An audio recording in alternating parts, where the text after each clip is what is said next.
Season 3 of the Catholic Buzz podcast. Welcome back. My name is Father Daniele, and I'm joined, as always, 3 seasons now in a row. Josh Sullivan over here. Hello. And Matt Van Milligan over here. Welcome to you guys. Thank you. We're back for another season.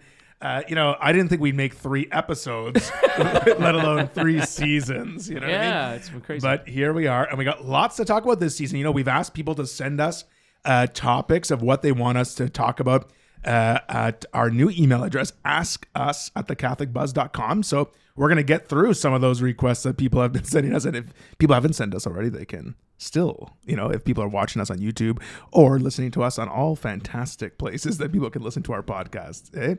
But today we have to start, I think, because this summer, one of those events that happen in the life of the church, the life of the country that doesn't happen too often is the Holy Pontiff, the Holy Father, Pope Francis, touched down here in Canada for almost a week. Yeah, that was exciting. Yeah. Big deal. And of course, it was a penitential visit. So he was coming to meet with the Indigenous Peoples of Canada, and he went to 3 different locations. So today we are going to break down the Pope's trip and talk about a couple of things. What were expectations before his visit? What happened during his visit? What he said? What he didn't say? What were sort of people's reactions to what he said? And then, of course, where do we go from here? So that's kind of what we're starting season 3 with, and I'm excited to be doing it with the 2 of you. So let's start. Remember, this all happened fast. I believe it was last October of 2021 where first word came that the Pope was hinting at coming to Canada. And that news was sort of really welcomed by the bishops of Canada, at least, and raised alarm, I think, with people across Canada. Like, what is he doing coming to the country? We hope he's going to apologize. What's his plan for coming? Like, that all started almost a year ago. Right from the announcement, all of a sudden you started getting all these different expectations, all these different, at the same time you started seeing people's different views. So they're like, well, like putting expectations on what should happen, what they thought should happen, and as well as what maybe like, well, while he's here, maybe this will happen, or maybe he'll do this, or maybe, and like some people maybe selfishly were talking about things that weren't about this truth and reconciliation visit, this penitential visit. But once they finally outlined the agenda, that's when things kind of got more real, I guess, where we can actually start talking about, okay, he's going to do this, and I think as a whole, Canada started to realize, it is specifically about. It has a purpose. This is not a celebrity trip, if That's you will. right. And I applaud the Holy Father for that. Yeah, and I 100%. applaud the organizers of the papal visit. It's easy when a Pope visits a country to turn it into like a Catholic fest, or you know what I mean? And I mean, rightfully so. He is the leader of Canada's Catholics. He's the leader of all Catholics, but he's coming to our country, so Catholics have an opportunity to see their shepherd. However, even Catholics across Canada understood that this visit was primarily for this reason, to meet with the Indigenous peoples, to listen to them, to journey with them. And I applaud everyone for not eventually, as we were getting closer to his visit, of just accepting that was the Pope's role here. Now, of course, when the schedule of events were laid out, of course, he had Mass every day in different locations. But I mean, we do that as Catholics. We have Mass every day, right? And you would expect the Holy Father to do the same. But even in that Mass, there was specific expectations put on the attendance, meaning this is not a free-for-all. Anybody can come and join. Right. We've got a priority. There's a priority. It was given to Indigenous families and different people. And as far as papal visits go, this one happened fast because usually you have a lot of time when you know that the Pope is coming to your country, right? There's so many details involved, security and all these logistics and things. It wasn't until really the end of April 2022, beginning of May, where they said, here are the dates. The Pope is coming. Yeah, after the delegation went to the Vatican and met with Pope Francis, there were whispers of him coming. That's right. And before then, but the plans weren't actually concretized until he met with them. And he told them during that visit, and I'm glad you brought up that visit, because when the delegation went to the Vatican to meet with Pope Francis, like, beautiful things happened there. So many different people representing so many different peoples across Canada were there with the Holy Father.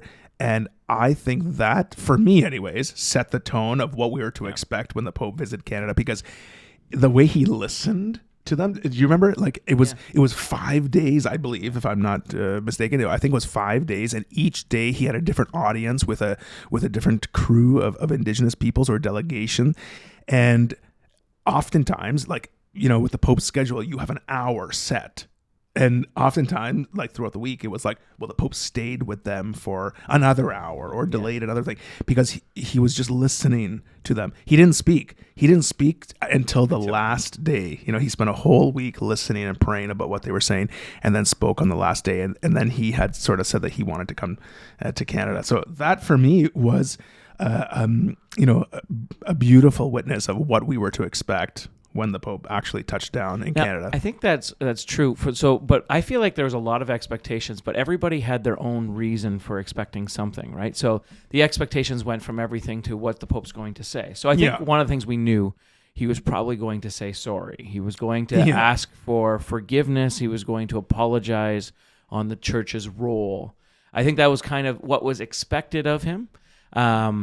Now, how he put it or how he said it or the words he used to say it, I think what happened was people having these expectations and putting their own agendas on the Pope's visit, not realizing that the whole purpose of this was penitential. The whole purpose of this was, I think them taking that, people could put their own twists and turns. And you saw that a lot in the media. You saw a lot of their, okay, now the Pope didn't say it this way. But when you looked at what he actually said, he came to apologize for the church's role in the past, what they've played. And I think, when you look at what the Pope actually said, he did just that. Yeah, and so here he was, July 24th to the 29th, right? Yeah. He was here for almost a week, and his visit coincided with the feast day of Saint Anne and Saint Joachim, right? The grandparents of Jesus, and the Pope was really deliberate and intentional about, tying it in. Like, here the grandparents, the elders of the Indigenous communities, and the wisdom that they have. And he was tying it in with the wisdom that comes from, the grandparents that passed it on to Mary, that passed it on to Jesus. And I think it was really beautiful. So let's frame the Pope's visit then. Let's kind of break it down. Yeah. So, let's start with his situation, right? Yeah. He's 85 years old. And he's traveling this long journey from the Vatican to Canada, right? And so that was a major part in sort of how they organized this trip. Plus his knee problems, right? Like he was told to rest his knee. And so he canceled a number of trips before coming to Canada, because he wanted to make sure that he came to Canada. And they said, you had to rest your knee for so many weeks if you wanted to make that trip. So here he is. They picked 3 places, which was also criticized, right? So they chose Edmonton, and sort of that covers Western Canada, Quebec City, covering Eastern Canada, and then Iqaluit, going up north to see the Inuit people there. And those were deliberately chosen, and I think thoughtfully chosen by the Vatican or the organizers, right? And so here he is, 3 different major cities. When he was in Edmonton, he did have like a mass at the Commonwealth Stadium, right? But before that, he had visited Indigenous peoples at Maquachees. Remember that? I think that was one of his first public events. It was, yeah. And he had visited, I think, the site of a residential school there and offered prayers, right? Then he went to Lac Saint Anne. Then after he went to Quebec, sort of met with, the Prime Minister, the Governor General, all that stuff, and then met with more Indigenous people, had a mass at Saint Anne de Beaupré, took a moment to meet with bishops, priests, seminarians, and then wrapped up his trip in Iqaluit, where he went to meet with students of residential schools, like residential school survivors, and then young people. Like, I think he was at a primary school in Iqaluit, and he met with young people and elders there, and spoke beautifully. So let's look at what he said, because I think it's really beautiful.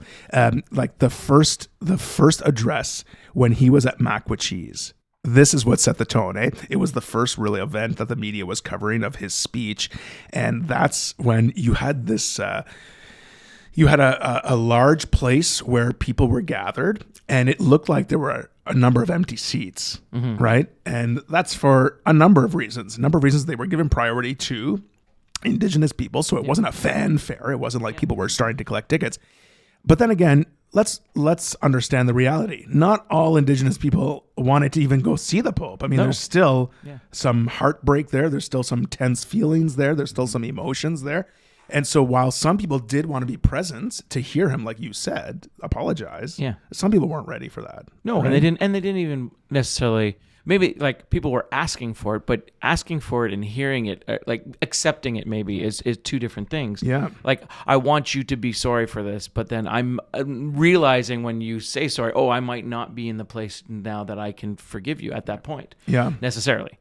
Those are two different reactions. And at the same time, because people on behalf of other people spoke up, it doesn't mean that the whole population of Indigenous people would like that to happen either, right? I mean, that's a whole other ballgame. Absolutely. And so just because somebody stands up and says, okay, this is the way all Sullivans need to be, I don't necessarily agree with it. I mean, that's it doesn't mean that one person speaks on behalf of all and has that one opinion and everyone's going to stand behind it.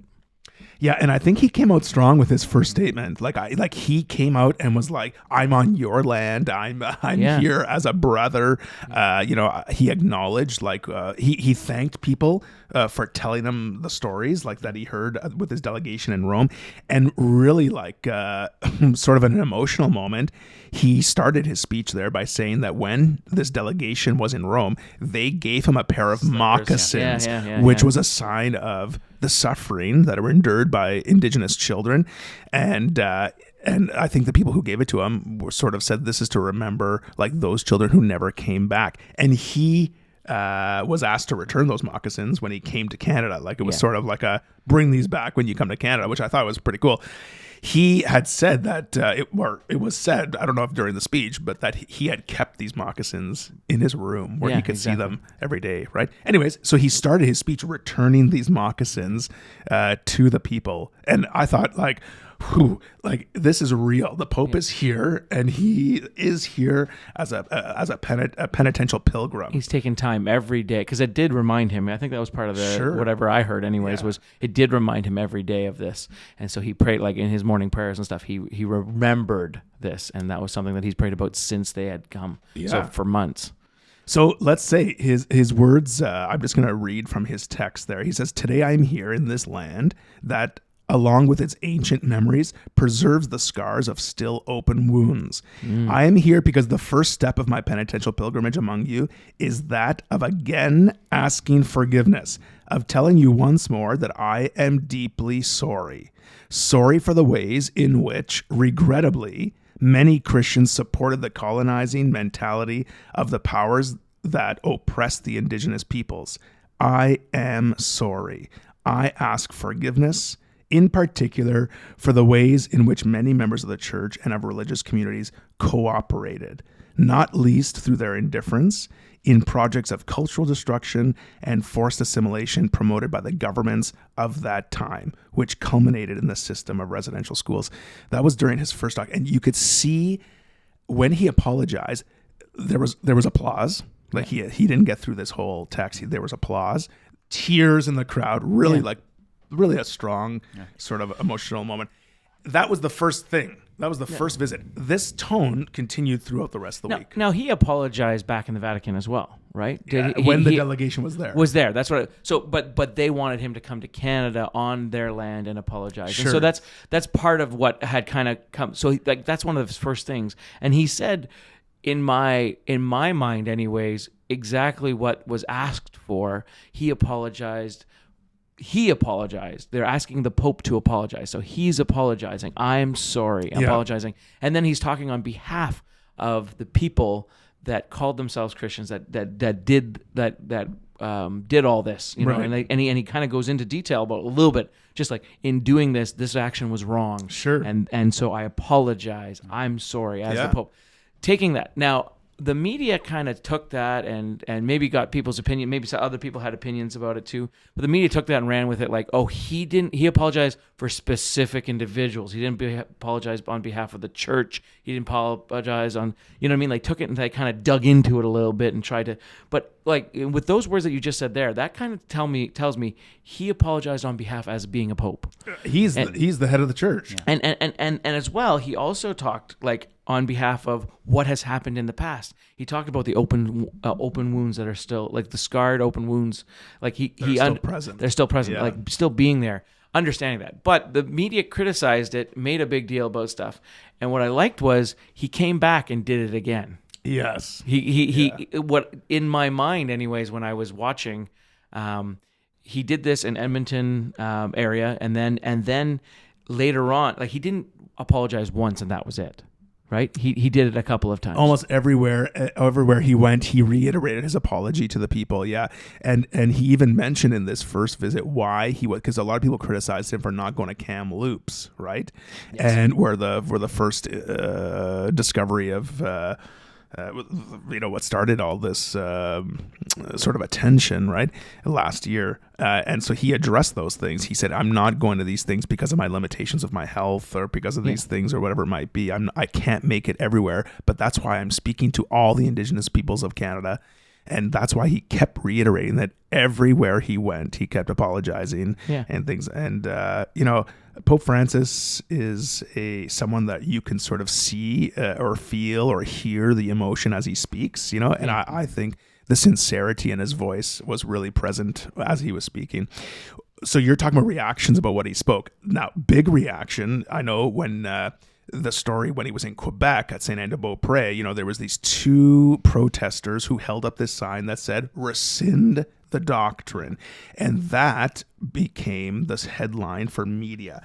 So what is the doctrine of discovery? We have Matt who knows this. Like, what is the doctrine of discovery? Why are people asking it to be rescinded? Yeah. That became the focus for a lot of people, or at least a lot of that. Yeah, the media attention that was given, and they're referring to a collection of edicts given by popes in the 15th century. So it's the collection of those edicts is referred to as the doctrine of discovery, but it's actually a really misleading term because it's not doctrine in any proper sense. Or so like we talked about how there's dogma, there's doctrine, and then there's discipline. So dogma is something that God's given us. Doctrine is something that we've gotten through tradition, but this is what the church believes, right? Yeah. And then we have discipline is something you can believe or you don't have to believe. So when it says doctrine, it's suggesting that this is something that the Catholic Church believes, teach, and holds true. Yes, and doctrine is something that's not changed, or it's a static. Unchangeable. Yes, and something like the Catechism you have as kind of published as a summary of Christian doctrine. I mean, you won't find in the Catechism the doctrine of discovery because it's not a doctrine. But in the time that it was developed, like we think of doctrine purely in theological terms. Yes. But the entity that the church has been historically, like in Renaissance and medieval Europe, the role it played. The Vatican is its own sovereignty. It's its own country. And, for without going through, the history of what... I saw your mind going there. Yeah, there's a big digression here. But that, the role it's played historically has been, as a mediating government between other European nations, as, a voice for, what other kings and, leaders can do. So that was the form that these initial... statements took, and we can go into it, but like they were spoken to specific kings, specific leaders in specific contexts at specific times, and since multiple times since have been kind of abrogated and kind of clarified that this actually doesn't represent the formal teaching of the church. And there is. I guess the way that it's being used in this context, the way that it's being used to talk about the Pope's visit, that like this doctrine or this collection of, which really do, and what Pope Francis apologized for, identify the fact that the church and members of the church throughout history have participated, have collaborated, have cooperated with governments in the project of colonization. Yes. And, that I don't think any institution that's that old or, hasn't. So, and, even pointing out our own government's role in, the colonizing efforts, right. that, there's a recognition that, this is a negative part of our history. But pointing out that the church has recognized at various points since then that this is wrong. This is the case, or this isn't actually. You said that too, because that's one of the things I think just to bring up and bring to light. It seems like this visit with the Pope being on it, and even Trudeau at one time in Canada kind of put the blame on the church, and saying that the church needs to apologize for this and stuff. All of this kind of coming around to the Truth and Reconciliation. When you talk about all the things that are supposed to happen in the Truth and Reconciliation, the church is only a part of so many. 4 of the points. 4 out of 94. 94 points that the calls to action. Calls to action. Yeah. So the church is only 4 things in that. It really was a colonization of the government call to do this. I mean, the Pope coming and doing... I think it's a good thing, and I think him saying what he said was important, and recognizing the church's role in this 100% needs to happen. But realizing that it wasn't necessarily the church through doctrine that was trying to, turn or convert or do necessarily anything, that they were actually called upon to do something. You know what I mean? And there's a difference there. Not that it makes it any more right. And the churches and Pope recognizing that and telling that. Yeah, and I want to read a quote from our own bishop in this diocese of Sault Ste. Marie, Bishop Thomas Dowd. He was doing an interview with media, and he explained the doctrine of discovery when asked about it, and had dates and times and things. And I mean, our bishop is a really brilliant man, like Matt here. So here he says this. He goes, with regards to the doctrine of discovery, this is Bishop Dowd speaking, which is a legal doctrine and not a religious one, okay, like Matt said, my understanding is that the original papal documents from the 15th century were abrogated in 1537 by Pope Paul III. What does abrogated mean? Annulled, canceled. Yes. Replaced. Yes. Or, good. Which highlights the fact that it's a legal edict and not a theological doctrine, because theological doctrines cannot be abrogated. Exactly. Yeah. Okay. So abrogated in 1537 by Pope Paul III, and this was confirmed and enhanced in 1741 by Pope Benedict XIV. So like 100 years confirmed again by Pope Pius X in 1912. 200 years later. Okay. And guess what? Again by Pope John Paul II in 1984 on his visit to Canada. Okay. And there may be more occasions. This is still the bishop talking. I have no problem with the Pope repeating it again. He's talking about, addressing the doctrine of discovery. But I'm not sure why these other interventions often don't get mentioned, said the bishop. So there are 4 times there that it's been reiterated, abrogated, whatever, and enhanced. And it's a legal document, not a thing. Not a church document. Like Matt said, if it was a church doctrine, it wouldn't just be like, oh, this Pope got rid of it.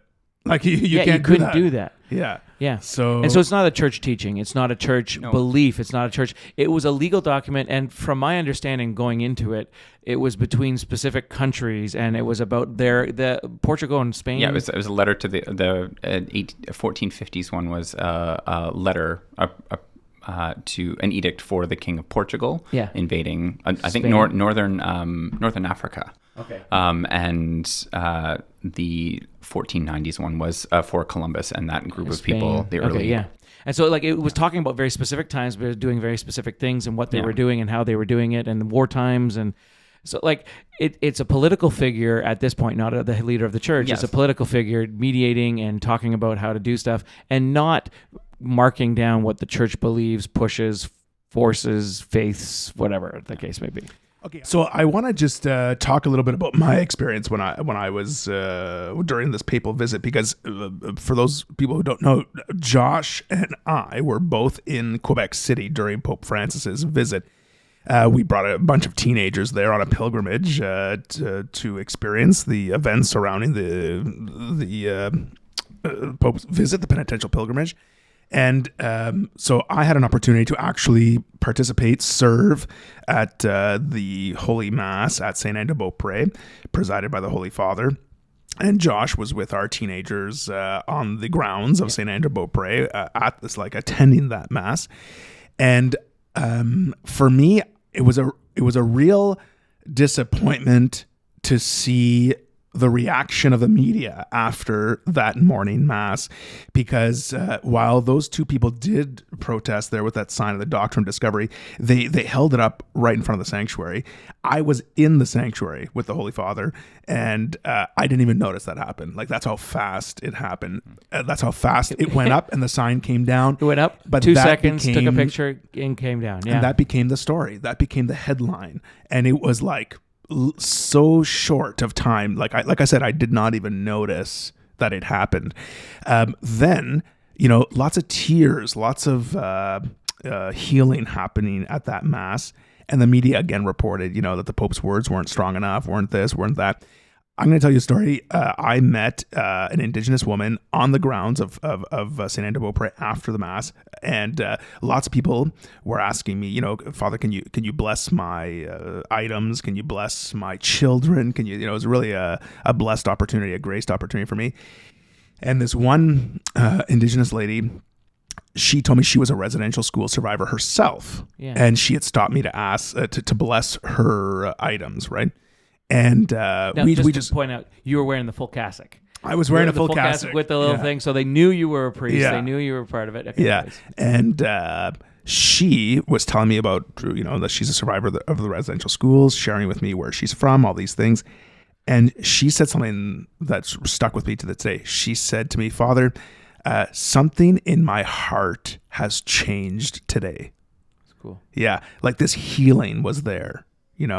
And she was like, had this new sort of motivation to move forward, and like the Pope's words really touched her in a way that sort of broke this chain, like the scriptures do, like Jesus does for us, and that was common experience of many people I talked to, but her words stuck with me a little more, right? But that was the common mood, the common sort of vibe, if you will, there. And then to read the media reports after that it wasn't well received and it wasn't this and it wasn't that was really disappointing, because that was not the mood on the ground where we were. No, not at all. I think that was one of the things, like one of the things that I recognized is being on the grounds and seeing they prepared for lots and lots and lots of people. Yeah. And then the media seems to report on, well, look, no one really wanted to come out. Well, no, they weren't allowed to come. Like I think it was supposed to be 75% or 70%. 70% were reserved for Indigenous groups and Indigenous people. Yeah. And then just on that whole note, again, it was set up fast, and I think it was really well organized for the time frame that was in. Sure. But there were times where, like, when we got off the bus, we were police escorted down the highways. The whole highway was closed as they put groups through to bring them to Saint Anne de Beaupré. But when we got off the bus, no one knew where we were supposed to go. Yeah. No one knew. Like, it was well organized to the point that it could be for this kind of event, but at the same time, it wasn't as. So there was some confusion on the ground as to what's going on. And so when we were there and when everybody came around and were watching, we were outside. We weren't privileged enough. We didn't get to go inside until afterwards. And so we were sitting on the outside and watching from the big TV screens with the teenagers and stuff. It was amazing though, because we were there with thousands of other people, and the applause that were happening while the Pope spoke. Sure. There was no booing in the crowd. Yeah. There was none of this,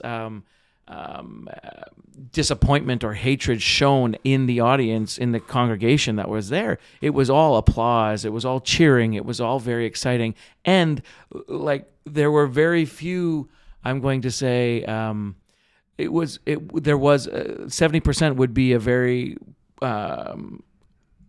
honest guest, or like it would even be more percentage of Indigenous people that were there. Like, right. We were surrounded by people. I had a group of teenagers around with me, but otherwise most of the people around us were Indigenous, and they were practicing things. Like, one of the other cool things that we kind of went around was they had their sweetgrass. They had all their culture was still there on the grounds as they were practicing things. That was kind of a cool thing to see as well, was to see that going on. There was they had They had their singing and their chanting, and they had but at the same time asking for Father to be blessed. Like the culture was still there, still present. Still. Yeah, and I commend the Indigenous people because it was it's a tense idea. The Pope is coming to apologize.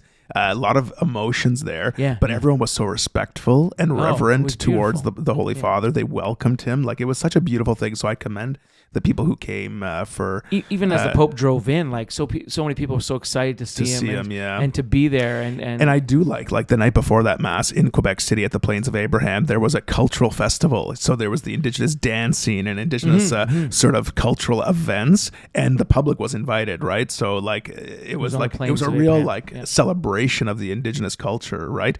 And so those were all events that were sort of part and parcel of the papal visit.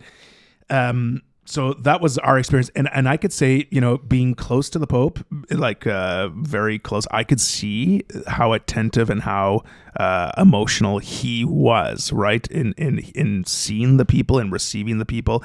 And I love that, like, we talked about him being 85 years old and with a bunk knee, took time, stopped, listened to people, shook hands with people, like looked them in the face, listened, like he was just such a gracious pilgrim, and I think that was really meaningful.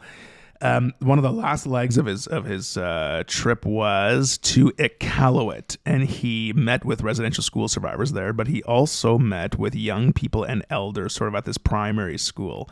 And he took the opportunity of saying, like, basically, I'm paraphrasing, but he's saying that what happened in the past is a scandal. What happens in the past is something. But he goes, and then he sort of related it to the story of Jesus, that sometimes things in our life happen like that, but let's together move forward. Like, it's sort of the theme of the trip was walking together. And he was saying, like, Jesus, like, all our hopes and dreams seem to have died in the tomb with Jesus. But that's not the end of the story. And so he was sort of empowering these young people in Iqaluit, like he used the words like walk upwards and come to the light, be part of a team, like be part of the people that are doing that with your culture, proudly, but also for the good of others. And I think just ending his trip with this, for me anyways, listening to that, it was like, yeah, he's here to apologize, but he's still the Holy Father, and he's still inspiring. Like, he's still inspiring people to be who God's created them to be.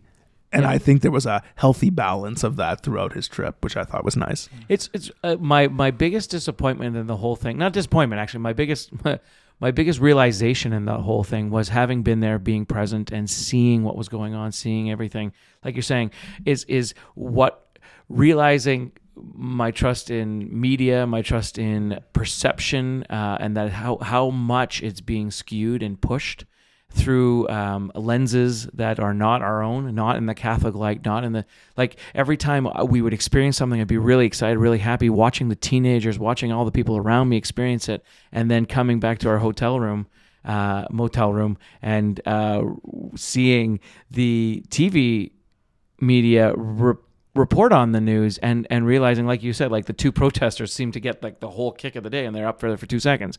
You see the one person that gets picked out because they're doing something, or like that's what the focus is on, and not the hours and hours of amazing things that were happening, not the people that was lives are changing because of this experience, or the people accepting the forgiveness and letting their lives move on from that point. You know what I mean? Like watching the tears and watching, like it was beautiful. There's so much that was soured, like you think of the chief there, his name was Wilton Littlechild, he put the headdress on the Pope at Macquachee's. What a beautiful honor for the Pope, but also to recognize the Pope that way. I mean, all that stuff was beautiful. Yeah, and even our local chief, our local chief in our area, like, said that was a bad idea and that he shouldn't have done that.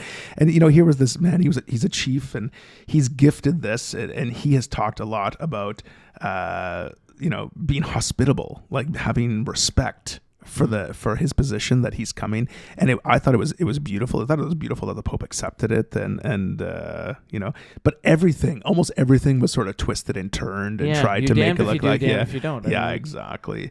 There's so much more we could say about this, but we're out of time, probably over time. But what about next steps? Next steps. So what happens now? The Pope's come now. He's asked for forgiveness. He said, "I'm sorry."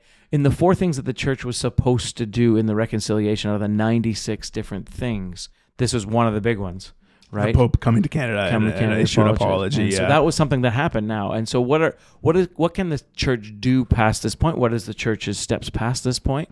How do we continue to walk together as the Pope has said? Part of this is that we can't necessarily dictate those terms in a way, I guess. But there are terms dictated in the Truth and Reconciliation Council that the suggestions there that we can kind of move forward. And again, remembering that there's 4 that address the church out of the 96 altogether. So. Yeah, I think where we go from here is continuing what the Pope has said. Like if the Pope has apologized for what's happened in the past, and he's also led people to a future of hope, then we have to participate in that future of hope for all people. Yeah. And I know the calls to action in the Truth and Reconciliation Report call for, community sort of engagements of preserving the Indigenous languages and the cultures and training for clergy, letting congregations know about the past and all that stuff. Mm-hmm. Like we can making do that. Sure it's not forgotten. Yeah, like we can do that together. But I think that's our faith. People criticize us for using our Christian faith to move towards the future. But that's our hope, right? That's Jesus gives us hope, and Jesus gives us hope that we will heal past this together. That we will do things together that will benefit all people, including the Indigenous people, to welcome the Indigenous people into whatever we can to move forward, to reconcile together. I think this theme, walking together, is not just a slogan. The Canadian bishops have started a reconciliation fund. I don't know even what to call it. And people will say, "Oh, well, throw money at the problem." That's just one aspect of what's happening. Us being here in Northern Ontario, there's lots of Indigenous peoples. The church is working together with Indigenous peoples in so many ways, and I think maybe some of the projects that are happening in our diocese may be something that other dioceses in Canada can learn from. Mm-hmm. So that's just some things that could happen. Well, and moving forward in goodwill, I think that this is an important step along the way, but this isn't the end, or this isn't the objective. But even just in the beginning of his speech, a lot of the harm was caused by the church's participation in the project of colonialism. That it's abandoning those colonial ideas. That idea of which fits really, really well with the church's teaching, that recognize the inherent dignity of the other, recognize that we form, we're human and we're flawed and we have a scarred past, but we can move forward. We can and that moving forward in goodwill and good faith and actually accepting apologies, allowing ourselves to be forgiven. Right. That's those are next steps, or that's kind of the goal. And outlining it too on an outward scale. And the Holy Father embodying that in a way, having the humility to come and ask for forgiveness, that can be a model to any of the major players in history who have participated in the project of colonialism. So that's an example to governments and any culture that's old enough to have, that's perfect. Yeah. All right, that's all the time we have. We've been way over our time today, but I think it was really important. And plus, this is our first time back for season 3, so we had a lot to say. We haven't been able to get together and chat. So thank you to all those who have joined us, whether you're watching on YouTube or listening on so many different platforms. And if you want to send us any thoughts, feedback, questions, or things that you want to talk to us about or want us to talk about for future shows, send us an email at askus@thecatholicbuzz.com or visit our website at thecatholicbuzz.com. You can also find us on Facebook, Instagram, and guess what? TikTok. Yeah, that's right. For Josh Sullivan and Matt Van Milgen, my name is Father Daniele. We'll see you next time on The Catholic Buzz.